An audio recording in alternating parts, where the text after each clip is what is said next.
What's going on, guys? Welcome to Gridborn's Film and TV Podcast, where I review movies, TV shows, and gaming. Well, in today's episode, we're going to be doing my new segment, which is going to be 100% staying on until May of 2025, called Marvel Studios: The Formation of the Thunderbolts, where I will be reviewing every Marvel movie and show that involves a character from the upcoming Thunderbolts film, which will be in August, which during this episode I'll be recording part one of the Bucky Barnes journey, Captain America the First Avenger. Next month after that, The Incredible Hulk. And in October, Captain America the Winter Soldier. November, Civil War. December, Black Widow and Hawkeye. January, Infinity War. February, Endgame. And Brave New World, but I'll save that later for a later review.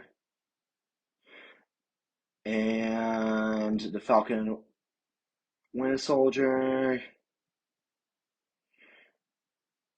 And last but not least, Black Panther Wakanda Forever in April. So, let's hope the Thunderbolts does well for the box office for the MCU. And currently, well, now I'm going to try and talk some Marvel news at the moment, which, you guys remember the incident involving the X-Men 97 showrunner, Bo DeMeo? Well, fuck that piece of shit.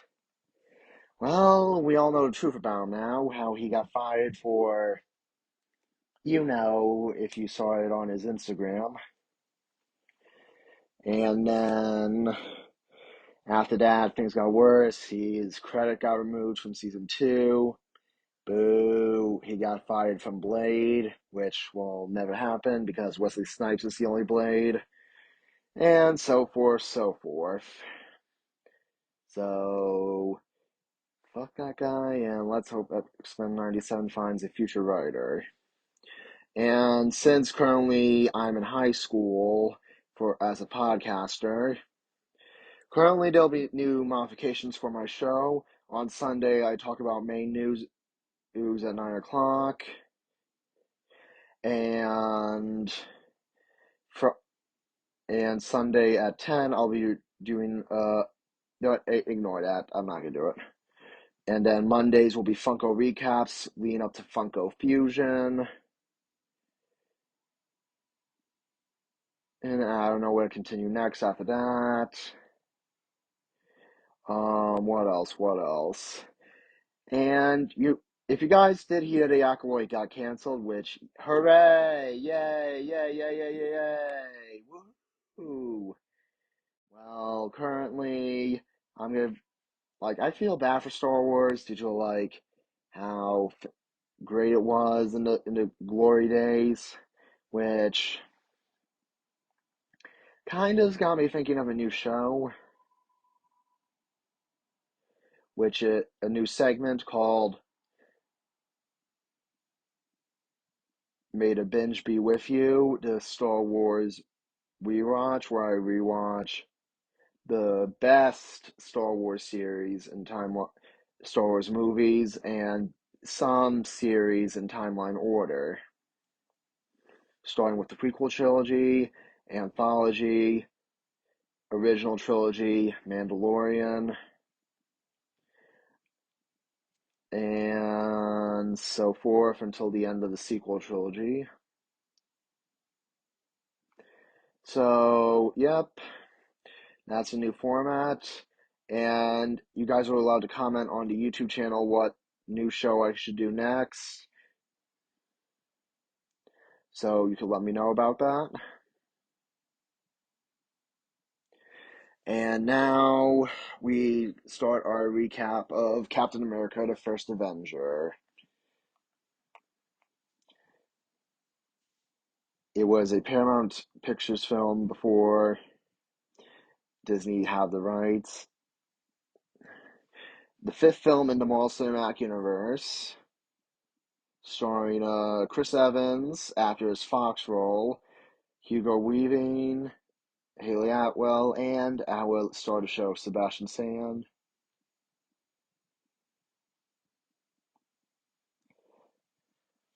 So anyway, the film released in July 22nd of 2011, grossing three 317 million and of the box office. So anyway, let's get to it.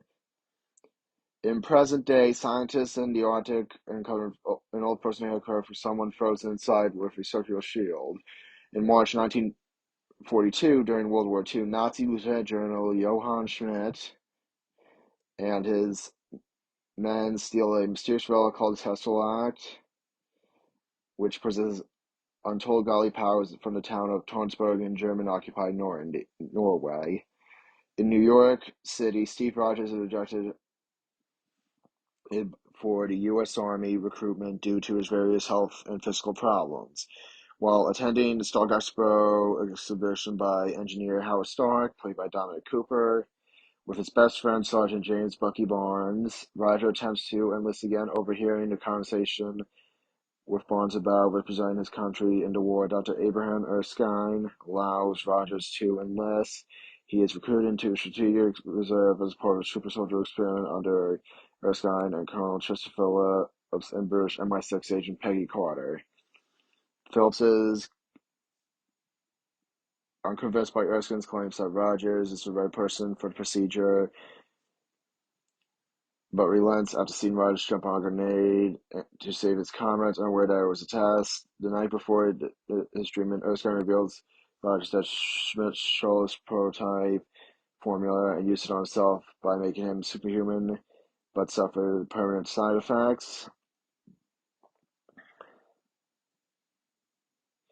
Schmidt and Dr. Arnim Zola harness the energies of the Tesseracts, intending to use them on the power to fuse Zola's inventions and mount an offensive that'll change the world. Schmidt discovers Erskine's location and sends an assassin, Heinz Kruger,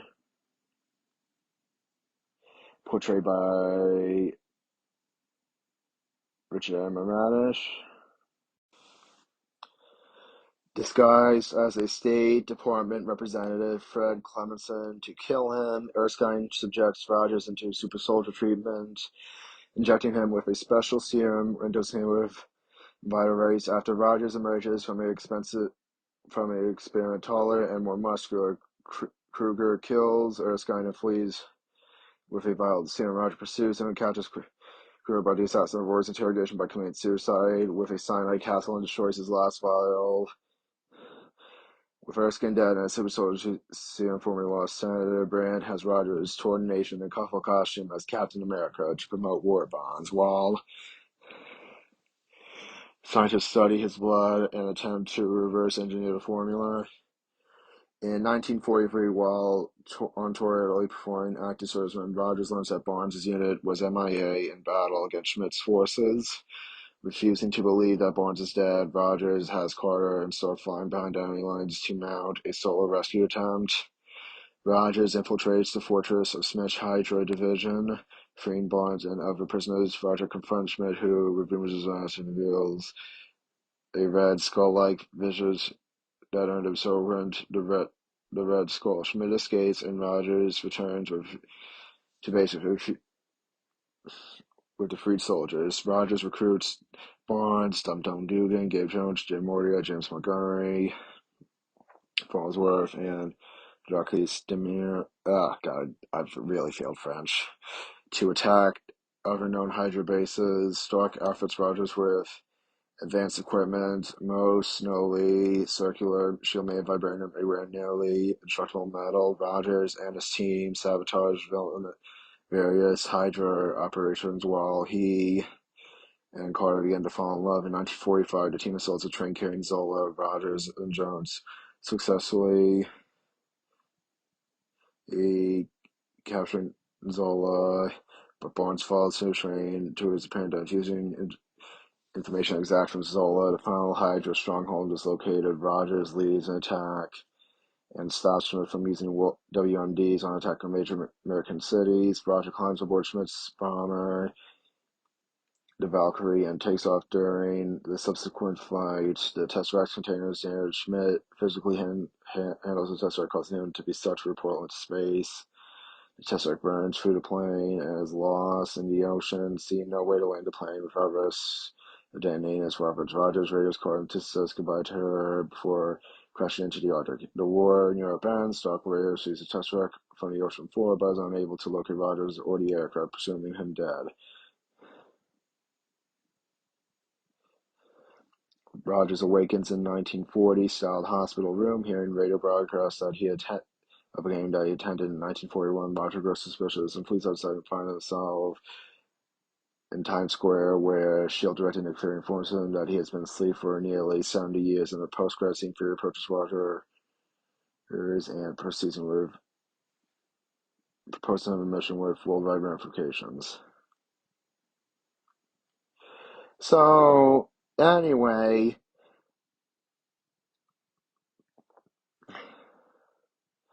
I would say that that movie was, 50-50 on my book, or maybe it should have gone like $1 billion.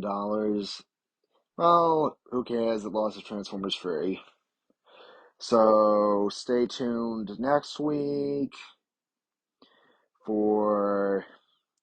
Wait, what are you staying tuned next week for? For my recording? No, stay tuned next week for more news. Monday, Funko recaps, and so forth. And Thursdays, may the binge be with you. So, laters and goodbye.